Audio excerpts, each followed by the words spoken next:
और रविंद्र रैना, मेरा सीधा सवाल आपसे, क्या प्रधानमंत्री ने इस एक बात से कई निशाने साधे हैं, यूएन को भी आईना दिखा दिया और पाकिस्तान को एक बार फिर से कटघरे में खड़ा कर दिया, क्योंकि दुनिया को मालूम है कि आतंकवाद की नर्सरी कहां है?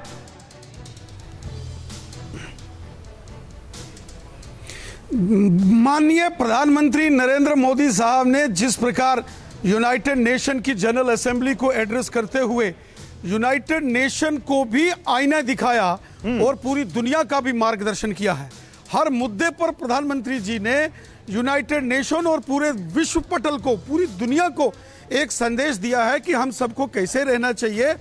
और आतंकवाद के मुद्दे को लेकर जिस प्रकार प्रधानमंत्री जी ने दो टूक शब्दों में कहा, वो मासूम बच्चे, वो महिलाएं, वो बुजुर्ग, वो नौजवान जिनको कत्ल कर दिया गया, जिन्होंने अभी ये संसार देखा ही नहीं था, वो इस आतंकवाद की भेंट चढ़ गए। और आतंकवाद, सारी दुनिया जानती है कि आतंकवाद की फैक्ट्री, आतंकवाद की जननी वो पाकिस्तान है। हमने जम्मू कश्मीर के अंदर पिछले 30 सालों के अंदर देखा कि पाकिस्तान ने बम, बंदूक, पिस्तौल, गोलियां देकर यहां आतंकवादियों को भेजा और लाखों बेगुनाह लोगों की हत्याएं की, महिलाओं की, स्कूल जाती बच्चियों को किडनैप किया गया। नहीं, सवाल तो ये है ना, क्या इसके बावजूद पाकिस्तान के कान में जू रहेंगी?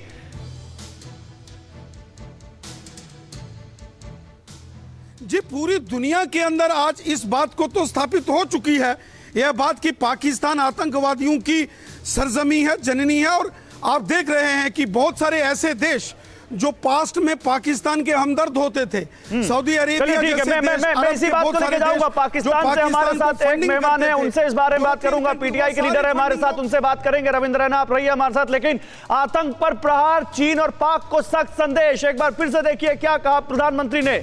आतंकी हमलों में खून की नदियां बहती रही और हमलों में जो मारे गए वो भी तो इंसान थे। लाखों मासूम आतंकवाद के शिकार हो गए, जिन्हें दुनिया पर छाना था वो दुनिया छोड़कर चले गए। लोगों को अपने जीवन भर की पूंजी तक गंवानी पड़ी, अपने सपनों का घर छोड़ना पड़ा।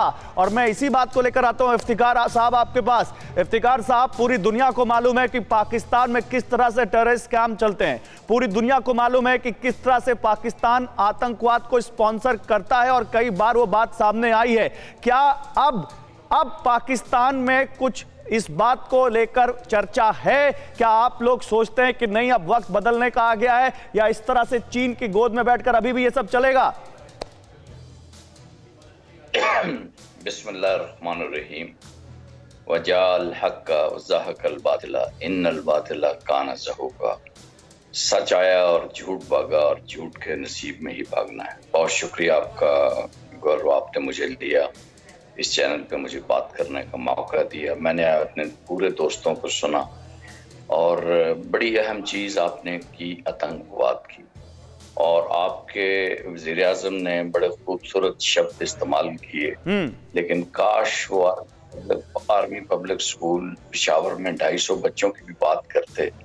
काश वो गुजरात में जो 1000 मुसलमान मारे हैं उनकी वो बात करते। काश कश्मीर में जो 80 लाख लोग हैं उनके ऊपर 9 लाख फौज जो है वो आपने चढ़ाई हुई है। वहाँ की असमतें, इज्जतें आप लूट रहे हैं, प्लेबिसाइड दे रहे हैं। यूनाइटेड नेशन आपको किस तरह पॉजिटिव देख सकती है? आप दुनिया का एक दहशत। अच्छा इफ्तिकार साहब, मुझे एक चीज समझाइए। मैं कल से पाकिस्तान के आपके पार्टी के नेताओं से बात कर रहा हूँ। नहीं, मैं आपको टोक नहीं रहा हूँ, बोलिएगा। मुझे एक चीज समझाइए, आपकी पार्टी के नेताओं से कल से मैं बात कर रहा हूँ।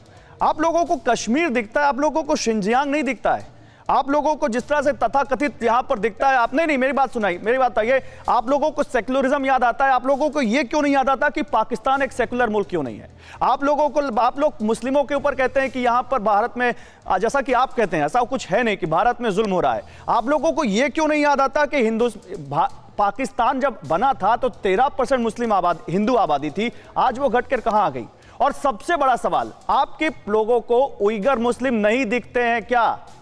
इफ्तिकार साहब, मैं आपको एक बात बताऊं, यहाँ पे मुसलमान और नॉन मुस्लिम की, उइगर मुस्लिम की बात नहीं है।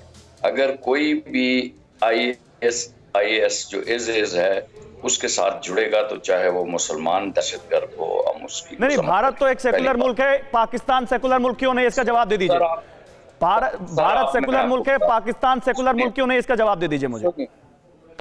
मैं आपको जवाब देता हूँ। मुझे अगर बात करने का मौका देंगे और आप माशाल्लाह खूबसूरत एंकर हैं, आप अच्छी गुफ्तगू करते हैं, आपने दूसरे मेहमानों की इज्जत की, अपने मेहमान की भी इज्जत करें। बहुत इज्जत कर रहा हूं मैं, तो बड़ी इज्जत से आपसे सवाल पूछ रहा हूं। मेरा काम है सवाल पूछना सर, इसमें मैं आपकी कोई बेअदबी भी नहीं कर रहा और मैं करूंगा भी नहीं। हमें मेहमानों का स्वागत करना बहुत अच्छे से आता है। अब जो मैं आपको अप्रिशिएट कर रहा हूँ, आप मेरी चीजों को जरा समझने की कोशिश करें। पाकिस्तान 2 नेशन थ्योरी के ऊपर बिल्ड हुआ था। हम लोग आपके साथ नहीं रह सकते थे। एक हिंदू पानी था, एक मुस्लिम पानी था।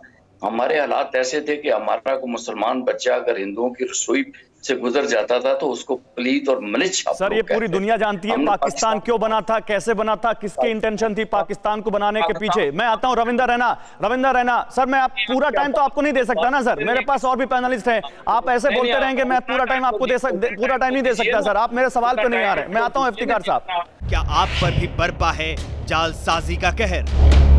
सपने टूटे आपके, न घर के न घाट के।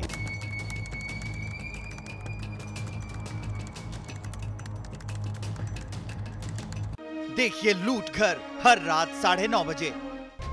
फिक्र आपकी,